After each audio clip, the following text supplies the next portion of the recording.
मूर्ख ज्योतिषी की कहानी। बहुत समय पहले की बात है। एक गांव में एक ज्योतिषी रहा करता था। उसका विश्वास था कि वह तारों को देखकर भविष्य पढ़ सकता है। इसलिए वह सारी सारी रात आसमान को ताकता रहता था। गांव वालों के सामने भी वह अपनी इस विद्या के बारे में धींगे हाँका करता। एक शाम वह गांव की कच्ची सड़क पर पैदल चलता हुआ अपने घर की ओर जा रहा है।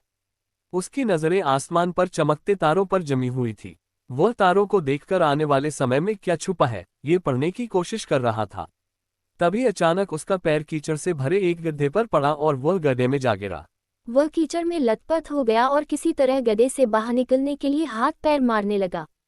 लेकिन एडी चोटी का जोर लगाने के बाद भी वह गड्ढे से बाहर नहीं निकल पाया। सारी कोशिश बेकार जाती देख वह सहायता के लिए चिल्लाने लगा। उसकी चिल्लाने की आवाज़ सुन कुछ लोग दौड़े चले आए।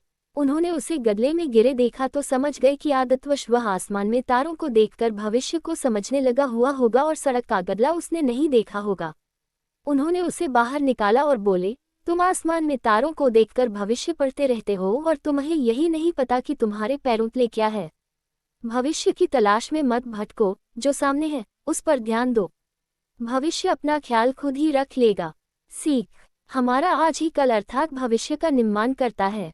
इसलिए भविष्य की चिंता छोड़कर आज पर ध्यान केंद्रित कर कर्म करो। आज मन लगाकर कर्म करोगे तो ये कर्म स्वतः भविष्य का निर्माण कर लेंगे।